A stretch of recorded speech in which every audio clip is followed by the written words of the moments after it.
Hey friends, Rye Myers here, your Broadway and Entertainment BFF, and welcome to Live with Rye the podcast. I'm so thrilled you're joining me today. And hey, listen, if this is your first time here, make sure you like, subscribe, and leave a rating or review. And if you're watching me on YouTube, make sure you hit that subscribe button.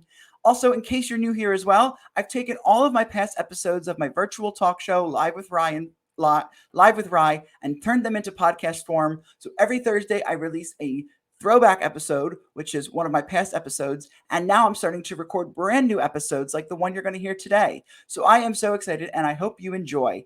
Today's episode, I will be talking to the incredible Neil DiStolfo, the creator of Mr. Miss America, currently making its world premiere at Rattlestick Playwrights Theater through August 7th. I'm so excited. I'm going to be seeing the show this Thursday. So please help me welcome the incredible Neil DiStolfo. Hey, Neil. Yay! Thanks for having me. You're welcome. Did I say it right? Perfection, right? Fabulous. I know what it's like to get a last name wrong or have it, so I always like to check and make sure. Beautifully done. Thank you. You're welcome. So how's your Monday going so far? So far, fine, I would say. It's a little rainy. Yes. Actually, it started well because yesterday I went to the laundromat and they had lost my laundry, which true New York horror story. And I was like, what happens when that happens? And then this morning they had found it. So Oh my actually a great Monday. Well, that is a great Monday. That is my worst fear. I ever get my laundry done at places that they're going to lose it. So it's like I have one in the basement here at my place, but yeah, it's always that's scary. Yes. So, tell me a little bit about the concept behind Mr. Miss America. Absolutely. So the show follows Derek Tyler Taylor, who is competing in the 86th annual Miss Southwestern Virginia pageant. And so the show is a solo show, and Derek speaks to the audience in what we would call like direct address. So he's sort of narrating his backstory, what's brought him to the pageant, lets them know a little bit about what they will expect from pageant proceedings, and then he takes us on stage and he does the swimsuit portion, and then he comes off stage and talks. So we go through the full pageant and are sort of experiencing it through Derek's eyes as maybe his like imaginary friends or support group. Support group maybe sounds like there's a problem, but like his fans that he has invited and is taking along with him. That's really exciting. And what have you enjoyed most about bringing this show here to make its world premiere in New York City? What have I enjoyed most? I mean, it's really been a treat, top to bottom. I would say because it is a direct address show, it's really fun to experience how different each audience is. Mm-hmm.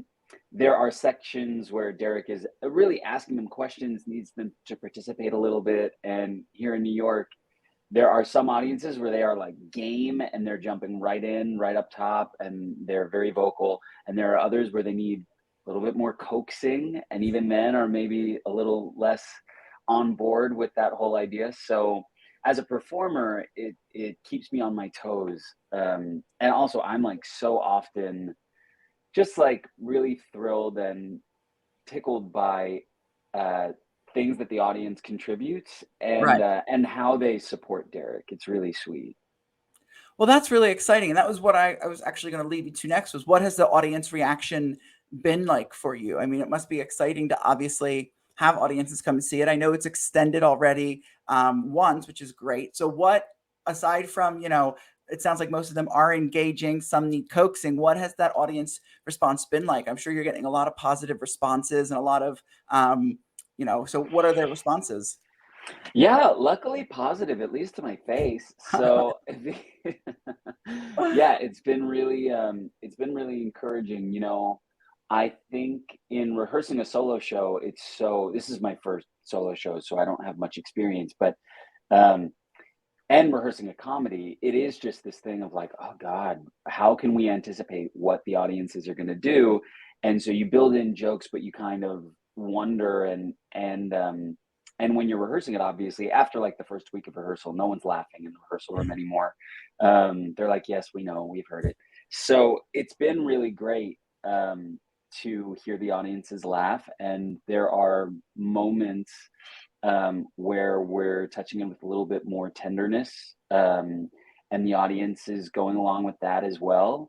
There's a real heart to the show and a vulnerability to the character. And so, yeah, I think what's been really encouraging is just how present folks are. I know that at least, the way that I feel about going to live theater right now is I'm really hoping for a fun time, but also an experience where I feel something. Mm-hmm. And so I'm grateful that folks are laughing, but also when they're experiencing a little bit more of the tenderness, they're not like, oh, I don't want to be like, I don't want to feel right now. You know what I mean? Like, Right, right. I just want to like tune out. And I've been really happy that they're like tuning in, which is cool. Yeah. Well, and we need theater like that, as you said, that people can tune into, that sort of tells that story, that keeps them engaged. So I think that having something like this is so important. And with the show, being that it's a one-person show, I mean, that's got to be so tough to remember the lines night after night. It's self-direct. So, I mean, I know you wrote it, so it is from sort of your lens and your perspective, but are there times where you forget what you say and you have to make up something, or do you pretty much Oh have my it down God. pat? Well, now that we're talking about it, I'm going to knock on wood, because I was about to say, like, nope, haven't gone up on a line yet. But watch, like tonight's show, I'm going to be like,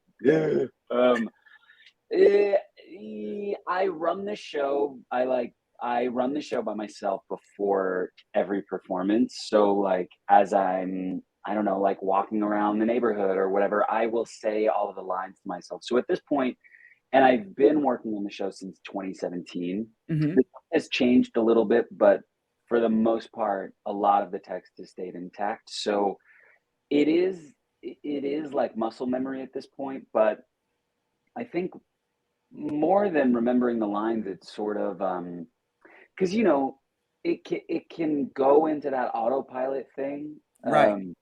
But like that's not fun for anyone. Like that's not fun for me. And even if I can like get away with the audience not knowing that I'm on autopilot, like I Mm-hmm. don't want to, like that's just not how I would like to spend my time. Yeah. So really what's happening now is just trying to make sure that I'm getting out of like, well, maybe I say this line a certain way. And every night it's sort of like, well, what if I didn't say it that way? Like, what if my inflection was on a different word? Or is that actually the way my voice wants to move through that line or whatever that is? So I think less than remembering, it's coming to it as if it's new. Every performance is really what I'm trying to work on. I love that. That's really exciting to hear. No, I'm sure you'll be great. You've been doing it you've been doing it great all this time. I'm sure you will continue to do so. Did you grow up doing pageants? Was this something that you have experience with, or did this just sort of come about in creating the story? Yes, I have a long, illustrious pageant career. No, right? I've never been to a pageant. I have never. Um, I love pageant stories, Okay. like Miss Congeniality. Drop Dead Gorgeous is probably these are films, probably the most direct influence on this play's sensibility and on my sense of humor. Um, so no, I have no experience with pageants. I mean, I have researched a great amount, and especially researched Southern pageants and pageant culture, Mhm. because it is its own world. I think what really drew me to the world as a storyteller, it's such a finite sort of experience where the stakes, they're really clear. Everyone who's in these pageants imbues them with maybe higher stakes than we might say from the outside. Like the title of Miss Southwestern Virginia, we don't even hear if there's a cash prize with it, or like we know, or actually it's not really addressed in the show, but they might move on to the Miss Virginia pageant, but really the stakes are confined to this one pageant. And really what drew me is how localized it is. And what I can relate to is like growing up, you see these things that are local to. I'm from Long Island, and there might have been these things that were very specific to my school or my town that were like the biggest dream that I could dream, right? Like Mhm. being student body president or prom king or whatever they are. Um, and that becomes your version of, I was going to say World Series, but I'm not using sports references, like of the Oscars or whatever. Um, and so I love this idea that it is this young boy growing up in this place where Miss Southwestern Virginia was the highest of highs that one could hope to reach. And Derek is competing as the first ever male contestant, which is something that he he never really conceived of the logistics, like how that would happen, but Mhm. he never doubted his ability. And here he is on like the biggest night of his life, hoping that his dreams come true. And I think that element is something that I could hook into, and hopefully audiences can as well. Everyone has their own version of the Miss Southwestern Virginia pageant, you know. Yeah, no, everyone does, and I think that that's what's really exciting about it, and I think it's so fascinating that you have this interest and passion and sort of, uniqueness for hearing pageant stories and all that you've taken that and, turn this into a one-person show. For those who haven't seen it, hopefully you see it soon. Let me just read a little bit about what the show is about. This is Tonight is the night, y'all. It's the 86th annual Miss Southwestern Virginia pageant, and Derek Tyler Taylor is fighting tooth and nail and well manicured nail to win the crown. But when the road to victory is bumpier than a sock full of Skittles, Derek must decide how dirty he's willing to play to make his lifelong dream come true. So hopefully that sounds so exciting for all of you listening and to go and see it. Here's hoping. Now, this is so exciting that it's the world premiere. I mean, obviously, the show ends this coming week, but is there, has there been talk of what's sort of next with it? Are you hoping to license it or to take it out on the road to maybe do it again off Broadway? Let's see, sort of like nothing that I can talk about yet, I would Okay, say. Um, but it's certainly my hope of that course. I get to continue telling the story. I'm interested in what it would be like to do it in some other places. Mhm. But I think and I've been so grateful to be at the Rattlestick was sort of like my dream home for this first run. And it's been just so lovely to be there. Um, I think, my hope would be to keep it here in New York for a little bit longer, just imagining that this summer has been sort of tough to do theater in. I got COVID, a couple other waves of COVID passing through. So, yeah, I'd love another shot at it at full health and hoping our audiences can stay healthy. Um, but really, I mean, if it were to end on, so we're as of now ending on Sunday. If it were to end, it's been a really sweet ride, and I, after 5 years of working on this, it's just been such a treat. Yeah, it sounds like it. That and it's so rewarding. And as a performer and as a creator, I mean, what was that process like for you in getting this to the Rattlesnake? In the sense of obviously you created this. Did you have, a team behind you that helped you bring this here? Did you, find a producer and pitch this to them, or did you take this to Rattlestick itself, and Rattlestick itself, and sort of pitch it to them, and then sort of the things fell into place. I think there's a lot of people out there who sort of like you maybe have their own work they've created or their own music or something, and they want to get it out there in sort of this public forum. And so if you talk a little bit about how you sort of got this to where it is at Rattlestick. Yeah, I mean, it's for anyone that is a creator of stuff, I think they would relate to this idea that, like, especially when you're starting, like, this is my first produced piece. Hmm. I had no clue. Like, when I started, also, I've never written a solo show. I didn't really have a ton of experience even seeing solo work. So when I started writing this, I was just sort of like, I don't know what this is. I always thought it was going to be just a regular play with more characters than just Derek. And that's just sort of not the way it turned out when I was writing it. This character just had the strongest voice. And I was like, huh. I wonder. I also liked the idea that I wouldn't need very many constraints. Mhm. I come from sort of a background of like, I'll do it in a parking lot, I'll do it in a bathroom, like whatever. I will just, if there's anyone to hear my story, like I'll put it up. I don't need anything really. Um, and so I'm sure that that was partly baked into the conceit of it. As far as the logistical steps, um, yeah, there were readings along the way, uh, some self-produced, where I had a collaborator, my dear friend Noah Averback-Katz, who came on really early, and we were sort of cooking it up together as just sort of like a creative thing that we wanted to work on.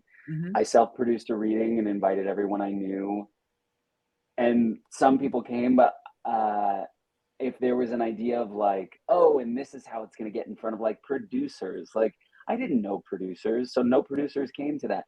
The way that this actually got led to, my producers are a theater company called All for One, AFO, and they specialize and focus on solo work.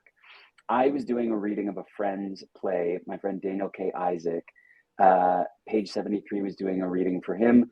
I was in that. I was at the drinks after, and this incredible sort of like fairy godfather for this project, Jeffrey Steinman, was just chatting with me after and asked what else I was up to. I mentioned this show. I then saw him a couple weeks later at Ars Nova. We were both just seeing a show.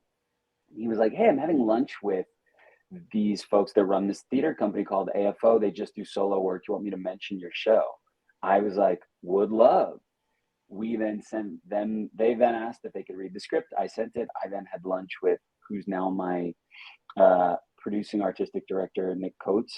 And that was 2019. I first started working with them, and here we are 3 years later. So the thing that I like to say is just like, you truly just never know. And so saying yes at every turn and trusting that if things don't feel right, we'll be able to exercise boundaries and say so, but just sort of being like, yeah, who knows?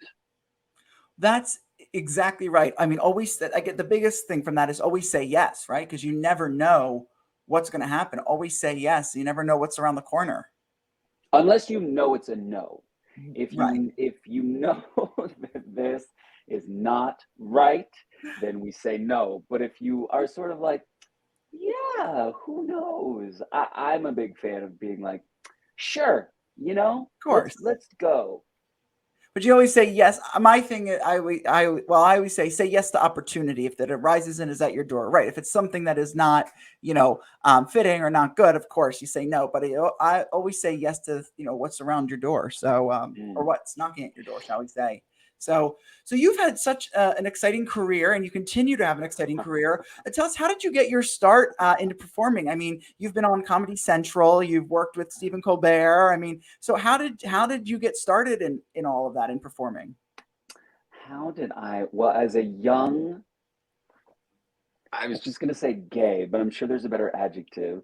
I always wanted to perform, sort of like begged my mother to get me an agent when I was in fifth grade. I'm from Long Island. So I then started auditioning, did a little, was uh, a featured extra on Law and Order in fifth grade, then let that sort of die down.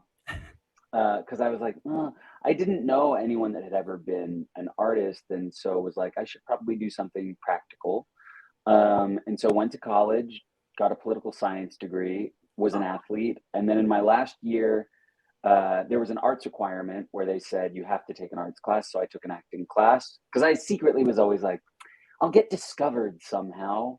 And at that school, at Middlebury College in Vermont, professors were very encouraging. And so I quit my sport my senior year. I did a couple plays, but then I graduated with a job offer from a consulting firm. And so I was like, well, I guess I'll just do this. One of my professors was like, I have a feeling that's not really it for you. And I was like, okay. And then, yeah, some folks started talking about grad school. And I was like, for what? And they were like, for acting. And I was like, I didn't know that was a thing. So I auditioned without telling anyone. I would like book a little rehearsal studio at Shetler Studios that was down the street from me and do my little monologues by myself. I auditioned sort of without telling anyone. I got into Columbia's MFA acting program, where I met like, friends and teachers that changed my life, graduated. And I love hearing you say that I've had an exciting career.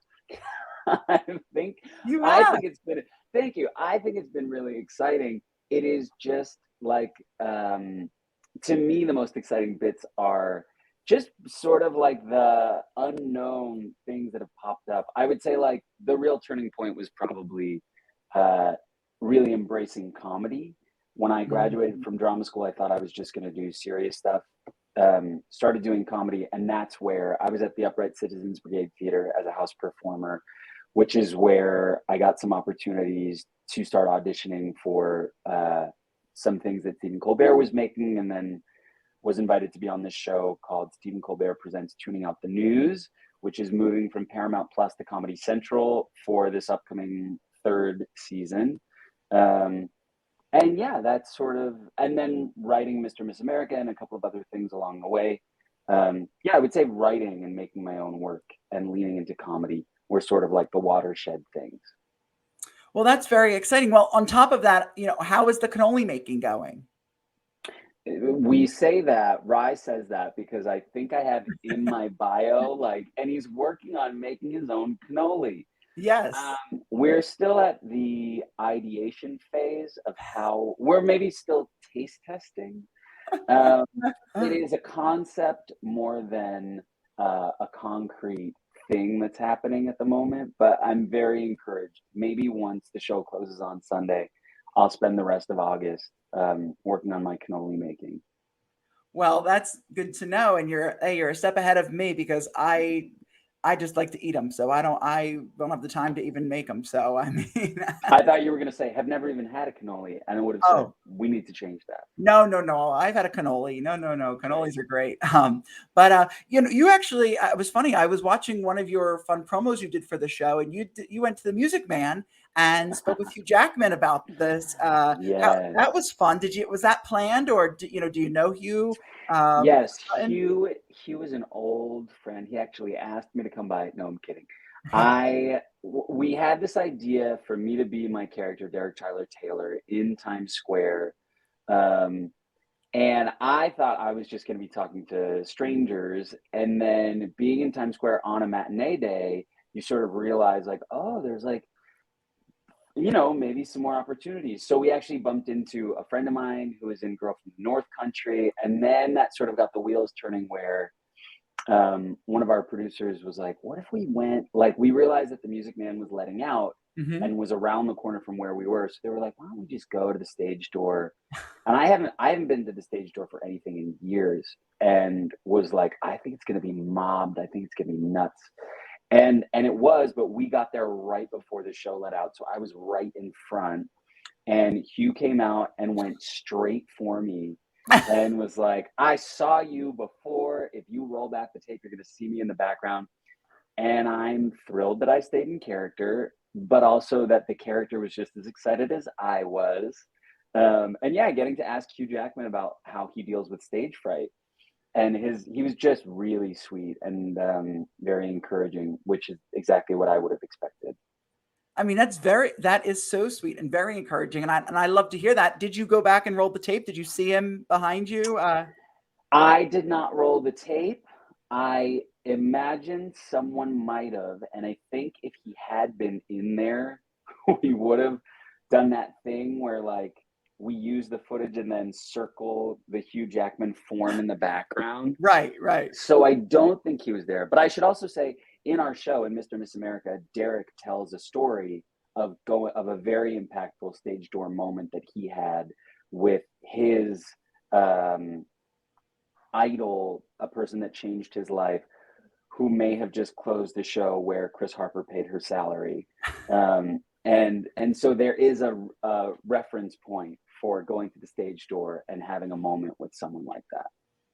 Oh, that's funny. Well, yes, yes. Well, unfortunately, he's not paying it anymore. But I yes, know. yes. Yes. That sounds like it's that's lovely. I can't wait to hear it when I come and see it. So Hmm. as we finish up here, where can people keep up with you? And, do you have anything else to add before we finish up about Mr. Miss America or anything you're working on? No, I mean, I have a social media. I'm on Instagram. I have a Twitter, but I don't really know how to use it. At Neil DeStolfo, it's just my first last name without the apostrophe. Mr. Miss America running through August 7th. Please come see us for our last few shows. If you've already seen or you see and you want to tell folks about it, that would be really, really sweet. And I think that's probably it. Well, that's amazing. Well, I hope everyone goes and sees Mr. Miss America at Rattlestick Playwrights Theater. It's through August 7th, which is this coming Sunday. I'm so excited. I'm going to be seeing it this week. It's what we need right now. I love new work. I love seeing new work. I love people who create new work. So this is so exciting, Neil. Thank you for taking the time to chat with me today and to share this with me and my audience. Thank you so much, Rye. It was a treat, and I can't wait to see you Thursday. I can't wait. I'll see you on Thursday. Thank you, Neil. You're welcome. Have a good one. You too. Great, thanks. Before we go, can we do a screenshot? I'm going to do a screenshot of a photo of us. If we can just smile. Fabulous. Let me just end the broadcast. End broadcast.